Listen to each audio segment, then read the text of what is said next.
होना चाहिए। देखिए एक मिनट एक बात बड़ी वाजे है कि जब ट्रायल 9 मई के आपने रोजाना की बुनियाद पे किया, बड़ी जल्दी थी ना, तो अपीलें सुनने भी उतनी जल्दी होनी चाहिए। ये इनका हक है। जब ट्रायल आपने रोजाना की बुनियाद पे कंप्लीट करके मुकम्मल कर लिया है, तो अपीलें भी रोजाना की बुनियाद पे हर्ज क्या सुनने में। यानी इनको इंसाफ चाहिए। और दूसरी बात ये समझ लीजिएगा, बुनियादी तौर के ऊपर आप अंदाजा लगा लें कि या तो सस्पेंशन फिक्स नहीं हुई, वो फिक्स भी हुई है, तो उनको मुकर्रर करना चाहिए ना। और एक बात बड़ी वाज़ेह समझ लें आप, अब सियासी जमातें सारी खामोश बैठी हैं। जिनको बड़ा शौक था जनाब, पसंद के बेंच बनते हैं सुप्रीम कोर्ट में जनाब, वो supreme court practice and procedure act आया, तो जब से ये इख्तियार मोहतरमा चीफ जस्टिस साहिबा या चीफ जस्टिस साहिबान के पास है, यानी ये भी कमेटियों के पास जाए ताकि ये मामला ही ना रहे। यानी अगर एक जज नहीं है तो किसी दूसरे जज के पास जाकर कहा जाए कि जनाब केस फिक्स कर दे। यानी यहां भी असूली तौर पर, यानी ये पाकिस्तान तहरीक इंसाफ का असूली इख्तलाफ नहीं है, वो तो मानते नहीं 26वीं 27वीं तरमीम को। तो लेकिन अगर सियासी जमातों ने जो बात की उसको सामने रखते हुए हर्ज क्या है, यानी इन फैमिली का मान लिया कसूर है, मान लिया इनके वालिद इनके जो उन्होंने जुर्म कोई किया तो उनका कसूर है, तो right to fair trial and due process इन फैमिलीज का क्या कसूर है। ये इस उम्मीद में आते हैं कि केस मुकर्रर होगा, सुना नहीं जाता, आते हैं और चले जाते हैं। यानी ये कम से कम जो है ना, हमारे अरबाब इख्तियार मोहतरम वफाकी आईनी अदालत के चीफ जस्टिस साहब हाजी अमीनुद्दीन साहब से, सुप्रीम कोर्ट के चीफ जस्टिस याहिया अफरीदी साहब से, और यहाँ की मोहतरमा चीफ जस्टिस साहिबा से गुजारिश है, ह्यूमन राइट्स को सामने रखते हुए केस मुकर्रर करें। यानी ये कोई फेवर की बात नहीं कर रहे कि हमारी फेवर में फैसले दें। आप केस सुनाएं, डे टू डे मुकर्रर करें, डे टू डे बैठकर फैसले करें, कोई इसमें किसी को एतराज नहीं होना चाहिए। और यहां जब ट्रायल आपने रोजाना की बुनियाद पर मुकर्रर खत्म किए हैं, तो अपीलों का भी राइट वही देना, उसी तरह से लेकर चले। और आज भी देखिए, आज भी सिर्फ इनका मकसद क्या है, मकसद ये आए हैं इंसाफ लेने, बुनियादी हकूक का तहफ़्फ़ुज़ फराहम करने के लिए। मोहतरमा चीफ जस्टिस साहब मौजूद नहीं, रजिस्ट्रार के ऑफिस में गए हैं, रजिस्ट्रार का ऑफिस को यही कहा है। और एक और बात जो है, इसमें कई ऐसे लोग हैं जिनकी सजाएं छोड़ी हैं, कम है, वो सस्पेंशन होकर बात खत्म हो जाएगी। तो गुजारिश सिर्फ इतनी है कि केस मुकर्रर की जाए और रोजाना की बुनियाद पर मुकर्रर किए जाए।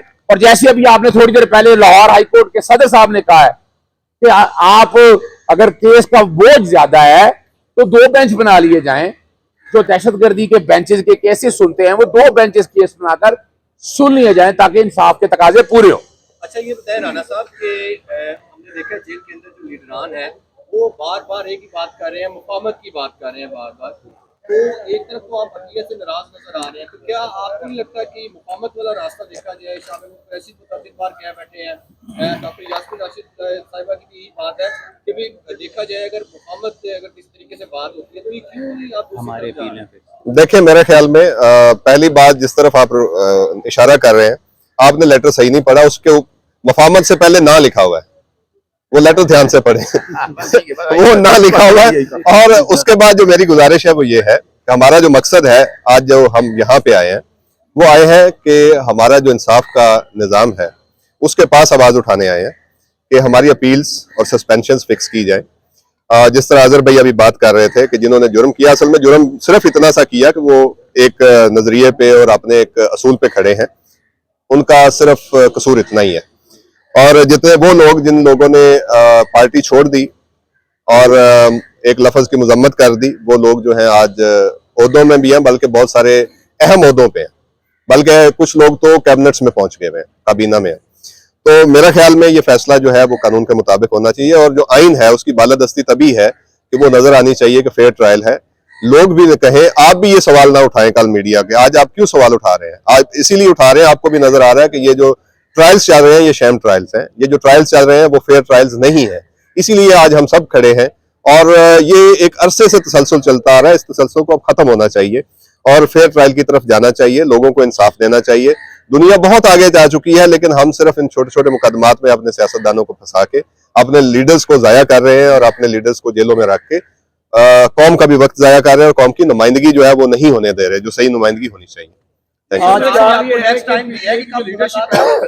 मंत्री की लीडरशिप है, उनका फोकस अडयाला पर है और पंजाब की भी। लेकिन लाहौर की इतनी बड़ी तंजीम में सैकड़ों की तादाद में कारकुनान है, लीडर्स हैं, अहदेदारान हैं, उनमें से एक ही बंदा नजर आता है, पता नहीं वो अहदेदार है भी सी कि नहीं, बाकी की तो गई देखिए मेरा काम वकालत अभी जो किसी भी महज़ब माशरे की बुनियाद जो होती है वो अदलिया होती है और अदलिया पे एतमाद होता है। तो हमें इस चीज़ पे फोकस रखना चाहिए कि आम आवाम का, आम वर्कर्स का, आम लोगों का एतमाद जो है अदलिया के इदारे से ना उठे, और इसीलिए अदलिया से हमारी ये उम्मीद है कि वो इंसाफ की फराहमी जल्द भी करेंगे और मेरिट पे भी करेंगे। मेरिट भी सर मेरा यही सवाल था ना कि आपके वालिद साहब भी सदर रहे हैं और बाकी जो चार बड़े यानी कि पीटीए के लीडर बैठे हुए हैं अंदर, पाकिस्तान तहरीक इंसाफ और पाकिस्तान की जो बेसिक दिल है या धड़कन है वो अडियाला में है, इसलिए फोकस वहाँ पे रहे बेहतर है। हमारी उम्मीद जो है वो अदलिया से ये है कि वो इंसाफ की जल्द फराहमी करेंगे, और बाकी जिस तरफ आपने पॉइंट आउट किया मेरे ख्याल में पार्टी को उसका एहसास है। आज यहाँ आने का आज देखे ना, यहाँ मौजूद है 2 MPs मौजूद हैं यार, इजाज सफी साहब मौजूद हैं, शेख इम्तियाज साहब मौजूद हैं, ऐसा नहीं है। बहरहाल गुजारिश यही है, ठीक अपीलें फिक्स करें, आज का जो अपीलें फिक्स करें बस। जरूरी बात आज की ये है कि जो 5 और 7 साल की सजाओं के केसेस होते हैं वो मेरिट्स को सुने बगैर हाई कोर्ट्स और सुप्रीम कोर्ट जो है वो पहले काफी वर्डिक्ट आ चुके हैं कि उनको मेरिट सुने बगैर ही जमानत दे दी जाती है या सजा को सस्पेंड कर दिया जाता है। तो लोग जो है वो 9 मई 2023 से जेल में हैं, उनको सजाएं हुई हैं। तो ये आज की फिक्सेशन के लिए, अपीलों की फिक्सेशन के लिए आज का जो है हमारा बहुत सही। देखिए एक मिनट एक बात बड़ी वाजे है कि जब ट्रायल 9 मई के आपने रोजाना की बुनियाद पे किया, बड़ी जल्दी थी ना, तो अपीलें सुनने भी उतनी जल्दी होनी चाहिए, ये इनका हक है। जब ट्रायल आपने रोजाना की बुनियाद पे कंप्लीट करके मुकम्मल कर लिया है तो अपीलें भी रोजाना की बुनियाद पे हर्ज क्या सुनने में, यानी इनको इंसाफ चाहिए। और दूसरी बात ये समझ लीजिएगा, बुनियादी तौर के ऊपर आप अंदाजा लगा लें कि या तो सस्पेंशन फिक्स नहीं हुई, वो फिक्स भी हुई है, तो उनको मुकर्रर करना चाहिए ना। और एक बात बड़ी वाज़ेह समझ लें आप, अब सियासी जमातें सारी खामोश बैठी हैं, जिनको बड़ा शौक था जनाब पसंद के बेंच बनते हैं सुप्रीम कोर्ट में, जनाब वो supreme court practice and procedure act आया, तो जब से ये इख्तियार मोहतरमा चीफ जस्टिस साहिबा या चीफ जस्टिस साहिबान के पास है, यानी ये भी कमेटियों के पास जाए ताकि ये मामला ही ना रहे। यानी अगर एक जज नहीं है तो किसी दूसरे जज के पास जाकर कहा जाए कि जनाब केस फिक्स कर दे। यानी यहाँ भी असूली तौर पर, यानी ये पाकिस्तान तहरीक इंसाफ का असूली इख्तलाफ नहीं है, वो तो मानते नहीं 26वीं 27वीं तरमीम को, तो लेकिन अगर सियासी जमातों ने जो बात की उसको सामने रखते हुए हर्ज क्या है, यानी इन फैमिली का मान लिया कसूर है, मान लिया इनके वालिद इनके जो उन्होंने जुर्म कोई किया तो उनका कसूर है, तो right to fair trial and due process, इन फैमिलीज का क्या कसूर है? ये इस उम्मीद में आते हैं कि केस मुकर्रर होगा, सुना नहीं जाता, आते हैं और चले जाते हैं।